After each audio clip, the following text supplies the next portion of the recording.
the Dr. Joy Show, your prescription for total wellness, and I am Dr. Joy, your host. This is part 2 of the college process. We had part 1 a few days ago, but now we're rolling into part 2 because it's such a entangled spider web. But before we get to that wellness topic of how to navigate through the college process and be sane, we're going to take 3 deep breaths. Are you ready? Inhale.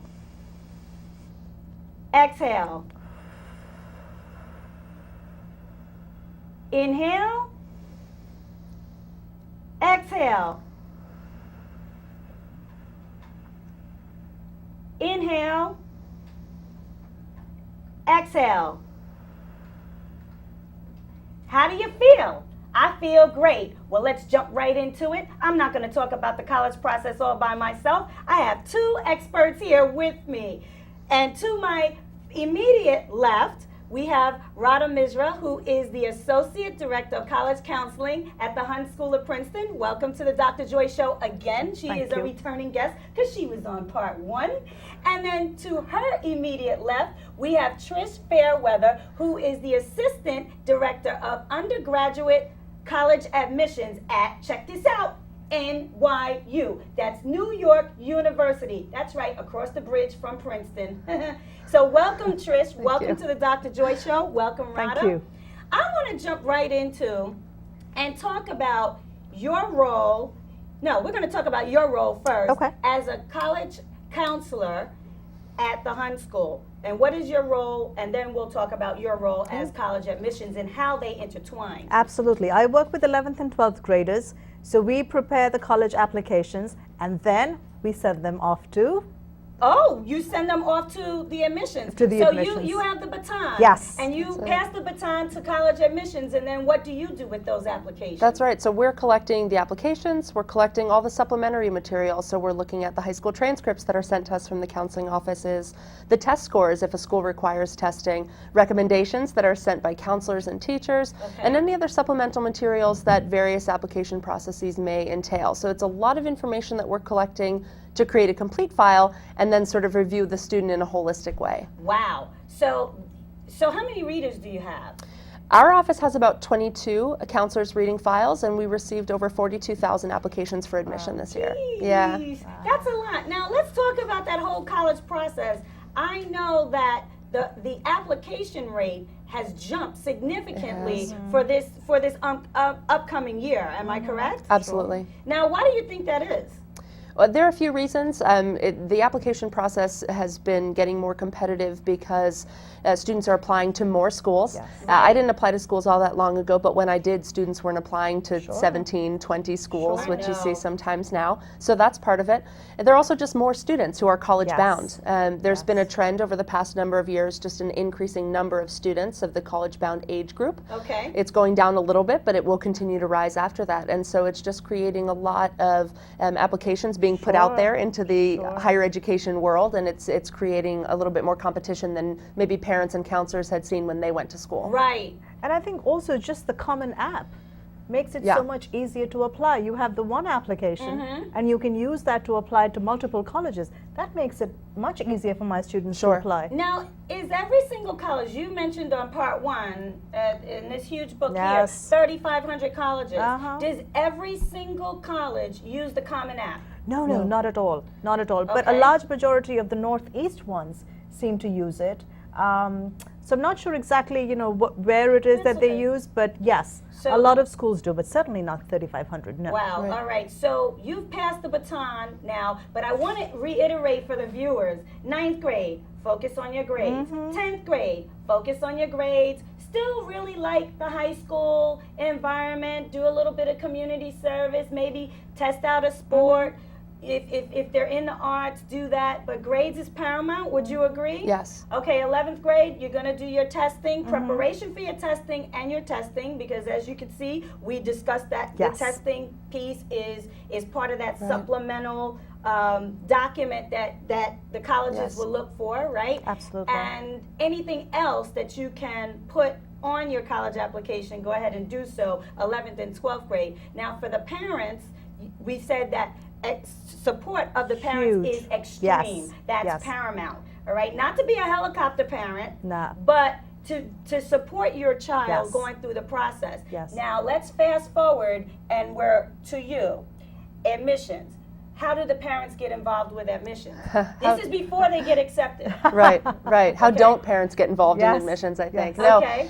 there are a lot of ways, and rightfully so. I mean, it's an investment for the family. Right. Parents have supported their students through high school, and they want nothing more than to see them be successful. Sure. Right. The right way for parents to support their students through that process is to help their students find a school that's a good fit and help them explore those Can options. you elaborate on good fit? Sure, sure. So I think that we have this mentality that the schools that are the best are the schools that have a certain name associated with them, a certain reputation. Right. But the school that's a great fit for a certain student is really dependent on the size of the school, the atmosphere of the school. Does a student want to be at a large school in a city, or would they feel completely uncomfortable there? Right. You know, where will they be able to grow? Where will they be able to explore their passions?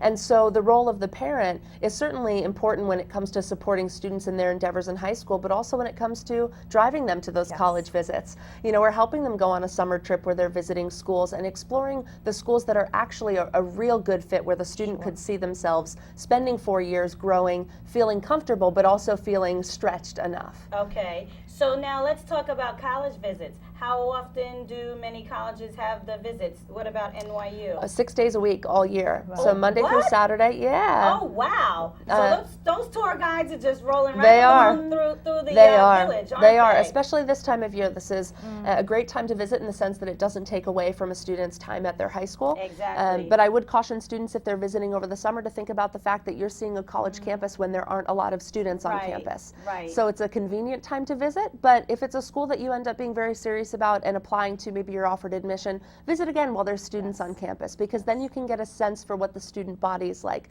Are these people that I fit in with? Would I have fun here? Okay, let's talk about interviews. Do many colleges offer interviews? Many do. Some offer the opportunity to come to the campus and interview with an admission counselor. If schools offer that, I certainly encourage students to do that.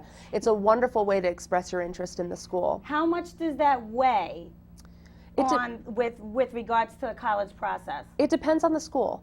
There are also schools like NYU that do not offer interviews at all. Oh. So I think it's really important, and counselors are instrumental in sort of driving this point home, to know the schools that you're applying to, because some of them will encourage interviews, some will not offer them at all. So to know the different nuances between the schools that are sort of on your radar. Okay. My experience has been that the smaller schools tend to put a lot of stock by interview. When we have representatives from the smaller liberal arts schools visiting us, many times when they visit us at HUN, they would actually make time for interviews. So if I have a That's student good. who's seriously interested in a particular school, I'll make sure that that student gets the opportunity to speak with the representative. Okay. Because really, at the end of the day, it's the representative who gets the file in hand first of Right. the student when the student applies. But big schools like NYU, when you've got 42,000 applications, How are you going to talk to all of those It's people? hard. Right. It's hard. It's difficult. Yes. So now the application process, you have the baton, Radha, Yes. from high school. You pass it Passes it to over. college admissions, and then you read. We do. Now, the students are obviously all the students that have applied want to go there. Right. But what are the things that you're really looking at that's going to make you take a student versus not take a student, or say decline? I don't like to use the word decline because that sounds like, Right. kind of condescending, Right. but not admit a Right, student. right. So again, it's different for every school. I would say paramount for most schools, though, is that academic performance. Okay. We talked in part one about how important those grades are, the course selection. You know, it's not just important that you've done well, but that you've done well in classes that are challenging within the Right. context So of what your basket high weaving school offers. 101 shouldn't be on No, the transcript. no, not Okay. so much. No, we'd prefer to see those Yes. academic courses. So we Right. spend the bulk of our time with the transcript, looking at the grades, looking at trends in the grades. Maybe students got a little bit of a rocky start, and I know Yes. that gives students a lot of anxiety. Right. If they've improved, we see that, and that's important and meaningful to us. So the bulk of our time is spent with the transcript. Okay. We're also spending a lot of time with that essay that students love spending their summers writing. Yes. Now the essay. Let's talk about that, because Sure. that's a huge, huge component. Also on the where would they get that? Oh yes. See, Radha, thank Yes. you. It's called the College Application Essay. This is a resource that students can purchase. Absolutely, and And- there's tons of free information online Yes. also. And what was Yeah. that website that you mentioned in part one again? There was Number2.com. number2.com, you guys. Free stuff We always love free Absolutely. stuff. So this college essay. So let's talk a little bit about it. What are you looking in the college essay that's going to make students stand out? Sure. So one thing that students are always very sort of interested in is finding that topic that will be the standout, the essay that everyone's going to carry around the office sharing with their colleagues, right? Okay. And we do love those. But what I think is most important is being well written. Students don't realize that they're so used to sending text messages and emails to their friends that are informal. Oh my goodness, so spell check it. Right. Spell check it, you guys. And proofread it. And proofread it. Have someone else look it over. That's not to say edit the whole thing. It should be your voice. But make sure that you're presenting to the school something that you'd be proud to present to your English teacher as a final paper or something like that. Okay. We're also looking to see what is important to the student, because ideally that's what they're writing about. And what I encourage students to do is use that opportunity with the essay to talk about something that doesn't come through in other parts of the application. Right? So if on your extracurricular list you're talking about how you play soccer, how you coach soccer in the summer, how you volunteer in the city teaching students soccer, don't also write your essay about soccer, because we know soccer's important to you. We already got that. Yes. So choose something different. Tell us something that might surprise us, and tell us a little bit more about the you that would contribute to life on our campus. Oh, wow. All right. So is community service a huge part with that would be able to help in the application process? Yeah, for students who that has been a central component of what they've spent their time on outside the classroom, absolutely. But that's not to say that other activities aren't as meaningful. And I think it's important for students to realize that that's okay. You know, if you haven't had the opportunity to travel somewhere with your family to do service over a winter break, that doesn't mean that you haven't done meaningful things outside the classroom. So students need to remember that it's okay to include on their extracurricular list that they babysit their younger siblings after school because mom and dad are working, right? Or that they have a part-time job. It is. And so I think when students realize that as long as they're spending their time in meaningful ways outside of the classroom, colleges want to know about that, and that leaves an impression on us. And that's all about life, because in life we have these things, and I wrote about it in my book, Don't Let It Get You, competing priorities.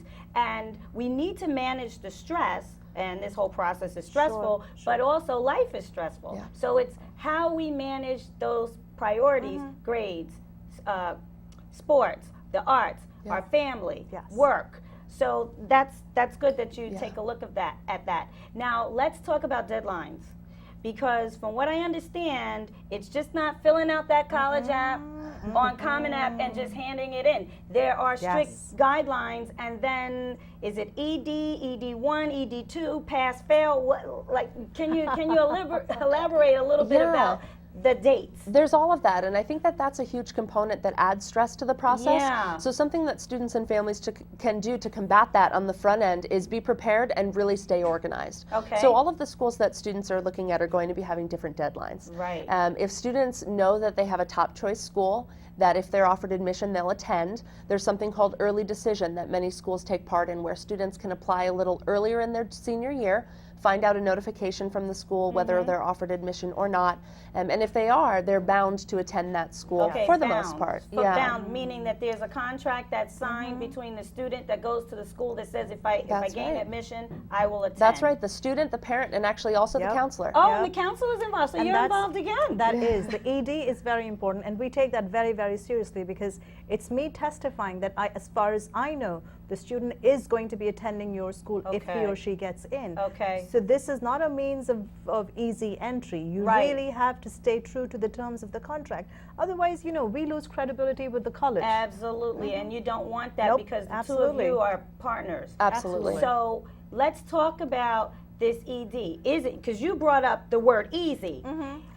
Is it said, or is it a myth? Is the myth out there that says that if you ED, you have a better chance of getting into a school, and if you don't? It actually very much depends on the school. For some schools, the early decision pool has a statistically higher chance of being admitted because the colleges want students there who want to be there. And an ED applicant is saying, I want to be there. At other schools, because the competition to enter that school is so strong and so high, it's actually more competitive to apply as an early decision applicant because they receive a higher volume. So those are the kinds of things that you can ask when you visit the school and as you're trying to make a decision about whether or not applying early decision is the right option for you. So now let's assume that, and I didn't mean to cut you off because it looked like you were going to say something.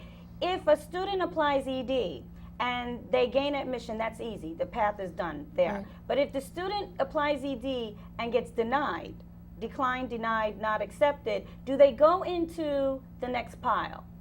It depends on the school again. Oh, okay. Some schools will Yes. say, we'd like to see more from you. We'd like to see your first semester senior grades. Okay. We'll defer you to their regular decision pool and consider you in March when we're considering our regular decision applicants. Okay. Other schools will say, we're not offering you admission, and that's sort of a That's final it. word. Yeah, it kind of ends the conversation there, which in a way gives the Yes. counselor an opportunity to help the student move on right then and start finding some other options or applying to those other options that they had in the wings. Right. Absolutely. And even though, now how do you deal with students?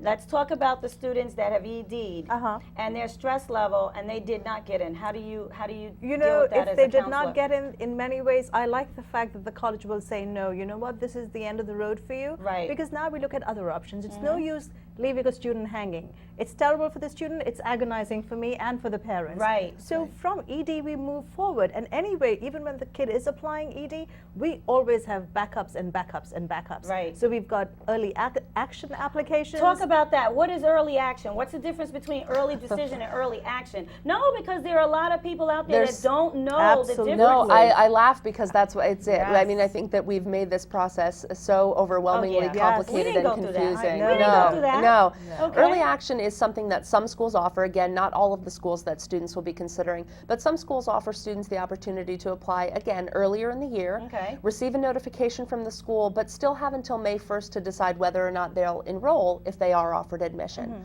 So it's a way for sort of schools to collect some applications earlier, review them earlier, let students have more time to make their decision, Yes. right? So maybe now you know by December that you've been offered admission, so you have 5 months, until May 1st to come back and do a visit or stay for an overnight if the school offers that opportunity. So that's a Absolutely. counter now to somebody being on a wait list, because the poor person that's on a wait list that really wants to go Sure. has to wait for this early action person to give up a spot. Is that how it works? Not necessarily. I mean, those are different ways of applying. Okay. It doesn't necessarily have to work like that. The good thing with early action, which is, one of my particular favorites, is you apply early, you hear early, and you're not committed. How Right. wonderful is that? Right. That is and wonderful. I love for my kids, if I can, for them to stagger their applications.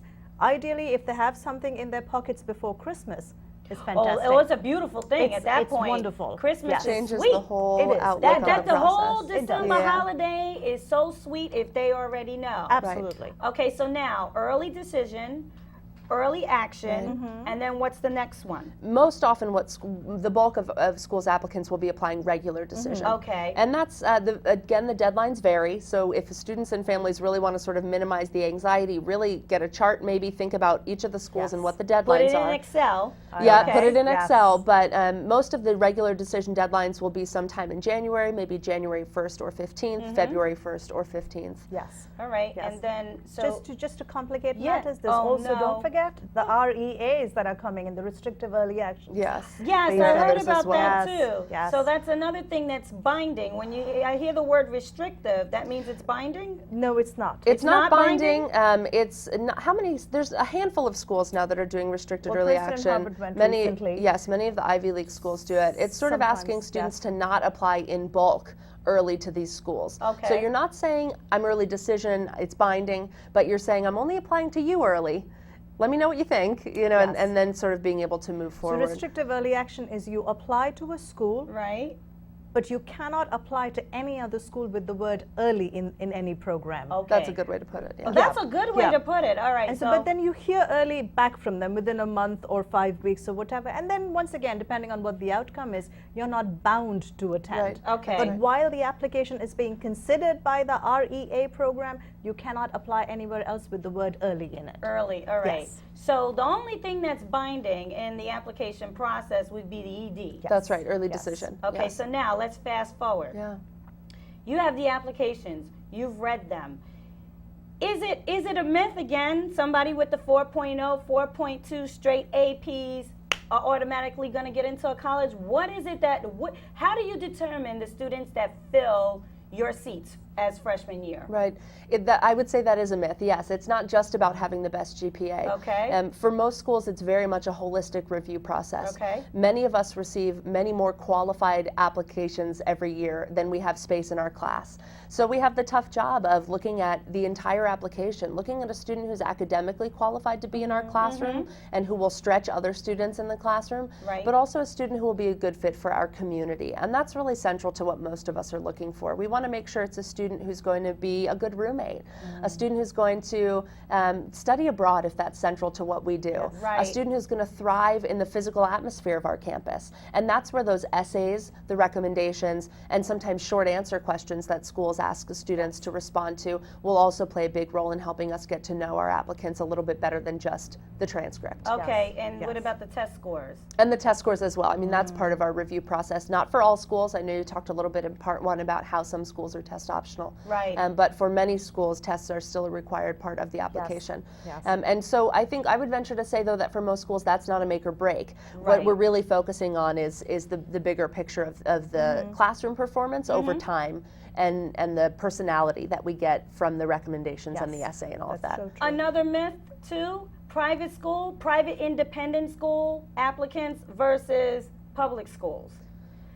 How do you automatically, do you put the private independent school applicants in a separate pile, or it's a hodgepodge lodge? No, it's a hodgepodge lodge. Yeah, we're reviewing candidates and really keeping in mind the context of what they've had available to them. Okay. Right, so if a student is applying from a school where we know, and counselors share this information with us, Right. that 25 advanced placement courses are offered, we'd like to see that those applicants have taken some. Right. But if we're looking at a candidate who comes from a school that didn't have the resources to offer those AP classes, we're not going to hold it against that student for not having taken them. That's good to know, because there's some young adults out there that say, well, I don't think I have what it takes to even be a great student and be successful there because of the high school that I Right. attended. So you're telling them it doesn't matter. If you have a solid transcript and you've done some of these extra things and your essay is on point, Right. apply.